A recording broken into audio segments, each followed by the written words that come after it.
At the suggestion of my therapist, I've decided to write out and share what has transpired in my life over the last year. To get this to make any coherent sense took lots of edits and couple of rewrites. I used to be a fairly talented writer, but I fell out of practice years ago. This forum was recommended to me by a friend as a method of confession, penance, and a warning to share with others. I did something truly horrible for which the consequences were beyond even the worst thing I could have ever imagined.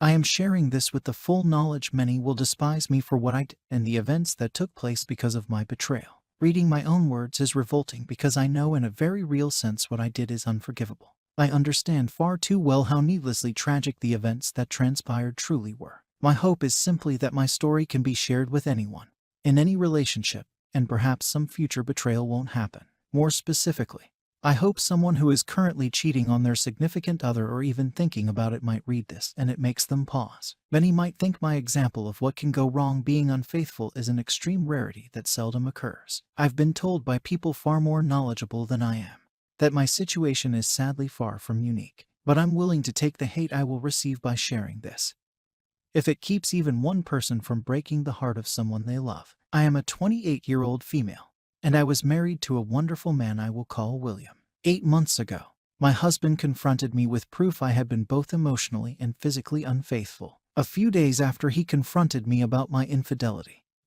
my husband committed suicide. I realized just typing those words out has caused people I don't even know, to hate me. I couldn't believe I had the capability to do something that evil to harm someone I'd loved since we were children. But I did it. If you'd asked either me or William if either of us would ever be unfaithful, we both would have laughed. But to my own shock and surprise, I allowed myself to lose focus and strayed. I knew it would destroy him if he ever found out. But I took the heart of the man I loved and crushed it so cruelly he couldn't endure the pain of this life anymore. Those of you thinking right now that I don't deserve to be breathing, I agree with you. I agree with you so much I've attempted on 2 occasions to make that a reality. I'm assured there is a reason I'm still here. For the moment, I've convinced myself that the longer I live, the more I suffer. And I don't deserve the mercy of a suicide if we're being honest. William and I grew up together. I can remember my very early youth, and at no time in my memory did I not know William. We were in the same Sunday school classes, public school classes, and our families had been friends long before he and I ever came along. He could always make me laugh. Kids can be mean, but William never was. I realized I thought he was cute in 6th grade. It wasn't an official crush until high school. William and I had been our one and only loves from early high school all the way through college together. We were best friends and cherished each other so much. After graduation, we took a year to get good stable jobs near our families and decided to get married. We took vacations together. We made love at any moment we got the chance. We were ravenous for each other. The only time sex was of the table was during that time of the month. But we'd make love for hours. Beautiful moments of passion. And I threw it all away for something tawdry, cheap, and worthless. We were planning to have children. We knew their names. We were both virgins. He was my first everything and I was his first everything. Part of me wishes I could say I had a drunken one-night stand. Tried to keep that from my husband, but he found out. No, I got emotionally and physically involved with a man who was inferior to my husband in every way, shape, and form. I didn't even consider the possibility that a friendship with another man could lead to an attachment forming. My husband and I had a strong marriage. As foolish as that sounds to say now, we really did. My husband was the epitome of strength.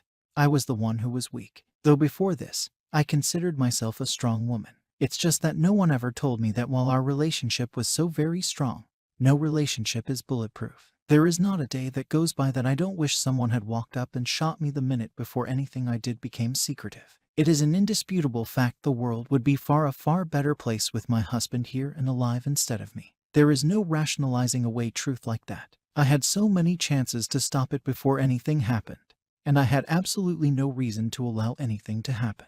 After a brief and heated conversation, he walked out, and I never spoke to him again. I tried to contact him in any and every way I could think of. My God, I tried to reach out so many times just to let him know that I am truly sorry, just to know I hate what I did. My texts to him never showed anything but an unread status to me. So, I doubt he read any emails or heard any voicemails either. But everyone said I needed to give him space and time to think. 2 nights after William confronted me, at 3:17 a.m. there was a loud knock at the front door. I turned on the lights. I thought at first it might be someone in a drunken stupor wanting to curse me out or worse. Then there was another loud knock, and I threw on a hoodie before heading to the door. When I opened the door to see two policemen, I knew. They could have been there for many things, but I knew in an instant why they were there. Their words telling me that my husband's body had been found due to an apparent suicide destroyed me. I dropped to my knees and wailed a shriek of agony. I tore at my skin and hair as the police tried to calm me down.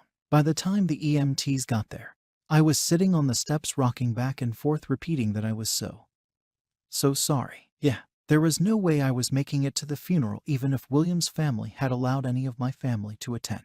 I was kept sedated for days. The first thing I wanted to do when I got out was visit William's grave. But nobody knew where his parents had him buried. They had every right, but that cut deeply. And I tried to cut deeply that night when I tried to take my life for the first time. I've now been hospitalized now twice for attempted to gone. Not asking for pity. In fact, I don't want it. Nothing can take this heartache away, and nothing can even numb it. Part of me wishes I had somehow forced him to see me just for a mere moment to tell him how sorry and that I knew our marriage was over. But I didn't get that. No, I didn't deserve it. And I have to face the fact that what I did was in fact so vile that making my husband see me might have forced him to take his life even sooner. Many people have said to me my actions were what led him to take his life. I don't think there is any doubt. Until that horrible day he'd been so unbelievably happy. We both had been. He left no suicide note to verify I was his cause of death. But we had been so happy. We loved spending nearly every moment together. To go from that kind of bliss to that kind of grief in such a short span of time ended him. I ended him. My words, actions, and thoughts betrayed us both. Regret doesn't destroy you. If it did, I would have died before my husband ever confronted me. When COVID hit, William and I quarantined together. I was fortunate enough to teach for an exclusive private school. The benefactors assured us our salary was paid as long as the need for isolation persisted. William worked from home and made a lot of progress on a project he was placed in charge of. The entire world was worried and afraid, but we had each other, and we so enjoyed making the most of it. Watching movies in bed, feeding each other food, playing like two little kids. I am utterly, truly, completely sorry to those that lost a loved one due to that horrible disease. What the world went through was a literal plague upon humanity that caused so much needless death. But my husband and I got closer in those weeks than we ever had before, and our bond had been strong. We joked about how so many people were hating having to spend time with family or, God forbid, their wife or husband. We simply couldn't get enough of each other. After the first month, we had to agree to limit sex to once a day for about a week. Our only argument the entire quarantine was about having to do laundry just to put clean sheets on the bed yet again. And I cheated on that man, which drove him to exit this life due to my evil actions. A man I had such a close bond with. I was an idiot in so many ways. But for me to think because of that bond, no temptation was enough to get me to stray was idiocy. I hate myself in so many ways for so many reasons. But knowing I had it all is the most difficult pill to swallow. My affair was atypical of most in many ways. Some aspects of the relationship and betrayal were slightly less vile. Some were colder and even more evil. The man I had an affair with I will call Paul. I first encountered him in group Zoom meetings during the pandemic. I found him brash and smug with no valid reason to act that way. He was the school's lacrosse coach, and I remember in those Zoom meetings being glad that as an English teacher I would have to interact with him very little. The first time we met face to face, we shook hands and had some small talk. There was zero attraction, at least from me toward him, but I didn't sense any lustful attention emulating from him toward me. During that introduction I learned he was engaged, and I told him I was happily married to a man I adored. No sexual tension, nothing even hinting that would ever be a possibility. The school began allowing half the staff in all areas and half the students to attend school for a week while the other half used Zoom. The next week the other half would attend on site, and vice versa. That was supposed to assist with social distancing and the students' feelings of isolation. While eating lunch one day before my next class began, I got an email from Paul. He had written out some toasts and jokes for his upcoming wedding and wanted me to edit what he'd written. I was used to being sent writing to edit, so that was nothing I felt important enough to tell William. Coupled with the fact it all pertained to Paul's wedding, and I saw no reason to give my husband a boring detail about that day. The email contained a toast to his parents as well as to the parents of the bride. I took what he'd said and added a few phrases to pull at the heartstrings of all who attended. The jokes directed at his brother, the best man, were absolutely hilarious but a little vulgar for my liking at a wedding. I said as much when I sent back his edited speeches. He laughed and said I just don't know his family, and that ball busting was a family tradition. That email exchange began several months of corresponding back and forth, but as difficult as it may believe, not until the very end did anything become inappropriate. Not once did anything become flirtatious or sexual. Well, we did talk about sex, but from a purely scientific and psychological point of view. Our sex talks at that point would have made the biggest nymphomania in history drier than the Sahara. There was nothing emotional or physically stimulating to those conversations, and I enjoyed our corresponding due to the fact I was certain there was no temptation on either end. We discussed race, politics, religion, science, sports, all the things people are hesitant to discuss due to differing opinions. Some of the discussions even got heated.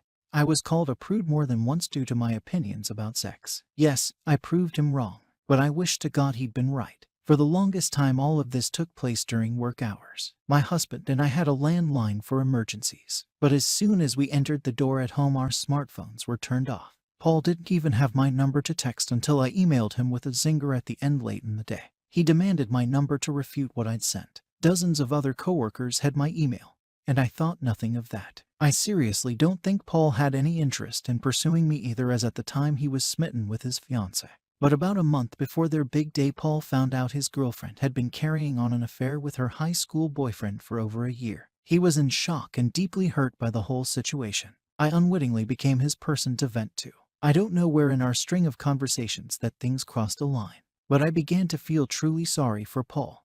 I truly despised his fiancée for what she'd done, and I saw nothing wrong with that. But after a particularly rough night for him, he came to school looking frazzled, and I could tell he'd been crying.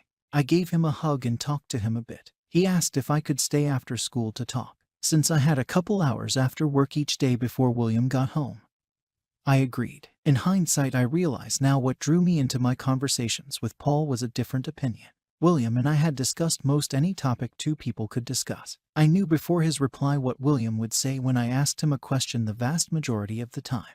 I guess I wanted a surprise when I talked or verbal conflict. It was stupid, pathetic, and weak. But that is what led to the affair. Things with William were ideal, and we spent every available moment together. I had mentioned a coworker named Paul in passing to William, but as there was truly nothing going on, I didn't expound upon anything, and he saw no reason to pry. When Paul started seeing a new woman, I felt no jealousy, and honestly only happiness for him. But William had to go out of town to a construction site in Tulsa for 3 weeks. While he was away, we FaceTimed every day, and I missed him morning, noon, and night. But with sudden spare time, I found myself also texting with Paul just to pass the time. Instead of an occasional hour or two after school, Paul and I often had time to grab a bite to eat and a drink or two before heading to our separate homes. Oddly enough, the thing that led us to become physical was me being a klutz and the school nurse not working that week. I sprained my ankle one day walking up some steps to go get lunch. Since the nurse was not on site,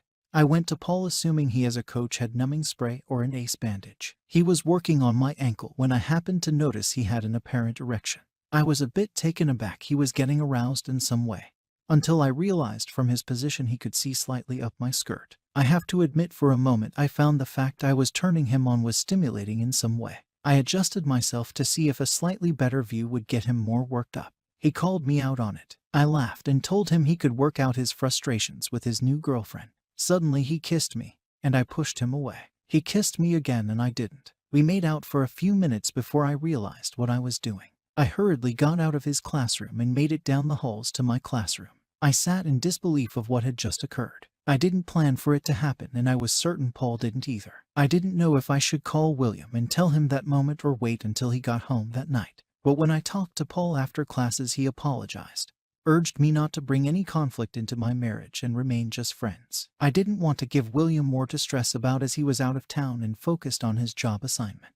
After talking with William that night about how things were going in Tulsa, I decided to wait and tell him when he got home. His company was having some issues with the client having the manpower to keep the project running smoothly. There were things William could not get done due to the delays, which meant he had to spend 2 extra weeks in Tulsa. Paul was there for me to discuss what had happened between us. I couldn't tell any of my women friends. I couldn't rely on any family members, as they all rightfully loved William to pieces. I guess random strangers on a site like this would have been the best option had I known about it. But the person I was venting to was the very last person I should have been discussing it with.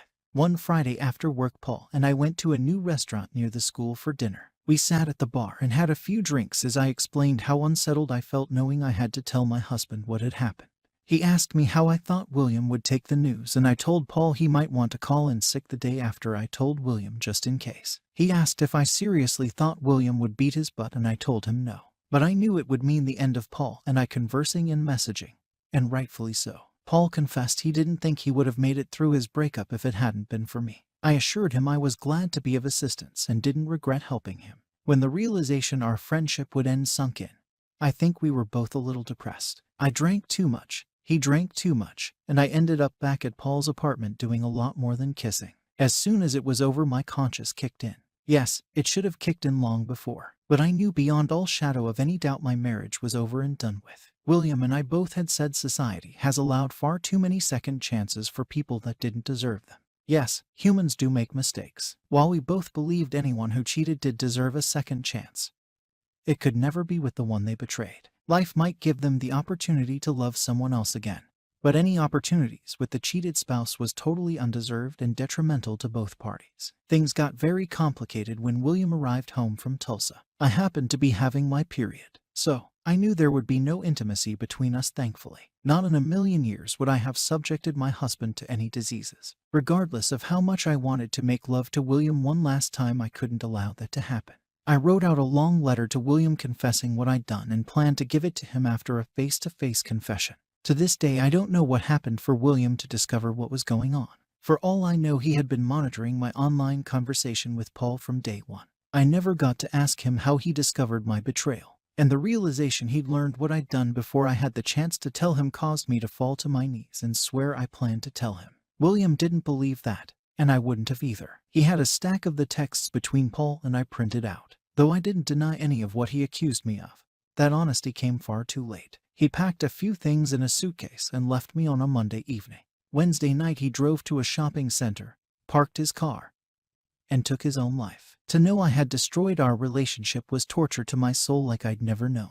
To know I'd even robbed him of a chance to find someone else to be happy with ruined me. The realization I didn't just end my relationship with William, but every relationship he'd had or would have caused more guilt than I could ever express. I could go into all the things that have happened since William passed away, but a lot of it would be details far too many wouldn't truly care about. Suffice it to say, his family hates me and my family. My family was disgusted by my actions and continues to be to this day. Their love for me didn't die, but their disappointment and shame toward me will never end, and that's how it should be. No, the results were not anything I intended, but when choices are made that cause pain and suffering, we are still guilty for causing that grief. I see a therapist twice a week to try and work through things. I was introduced to someone through my therapist that is genuinely helping me sort through my feelings. Years ago, she intentionally set a small fire to set off alarms to scare her ex-boyfriend and the girl he'd just started seeing. The fire spread quickly, and what had been intended as a joke caused multiple people to lose their lives. She and I have discussed so many things about her story and mine.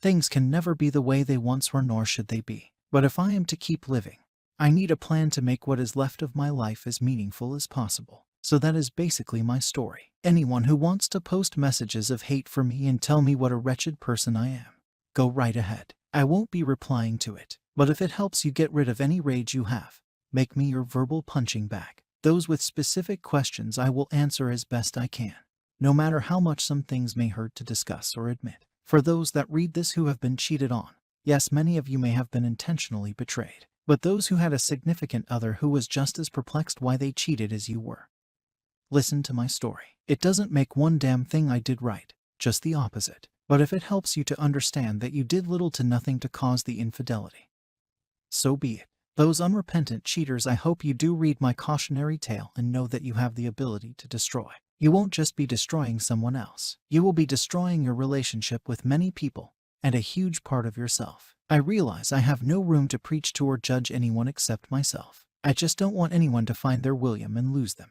I don't want anyone to sink to the depths I did or cause the pain and sorrow I did. And most of all, I want all the people who have great relationships to cherish it and never take it for granted. As humans, we are not immune to being able to be swayed under the wrong conditions and series of events. When we love someone, We carry part of their soul around with us. Just one betrayal makes it impossible for that person to hold that piece of you again. I had my husband's heart in my hands, and I now deserve the fact I will never again hold his heart. Nor will he ever again hold me. This life has far too much pain without harming the very ones we love. And love is far too precious to risk on anything. Final update. First, someone shared a link to a post asking if William posted it. William didn't have Reddit that I know of, and considering he's been dead a year, I doubt it was him. That was a sad story as well. I truly hope the Opus did not take his own life. For those trying to psychoanalyze me to make some sense out of the things I've done, I appreciate the effort, even if it was for your own self-interests. None of the many professionals I have seen so far have a good theory as to why I let things happen. I feel like there should be some valid reason why I did what I did too. I just can't come up with one. And it wouldn't be a valid reason to do what I did if I found one. For those that swear this is fake, I can't fathom a reason anyone would post this for a reason other than to warn and perhaps help. It certainly wasn't a karma grab. I've barely responded, so it wasn't for attention. And it certainly wasn't to lift my spirits, because I've rightfully been slammed for my betrayal. Admitting to something horrible is not easy. Imagining it never happened doesn't help me. But you all do you. I do not keep in contact with Paul, and have not heard from him since before William passed away. The only things I know about him are secondhand from people I worked with. I have no interest in being with Paul or having him in my life in any way. So those thinking I planned my vile actions to ride off into the sunset with a first-year lacrosse coach, no. Bless you all. I won't be commenting anymore, but I'll leave the post up as resource in case someone needs it in the future. Bless you all. May you have stellar lives full of happiness, but most of all peace.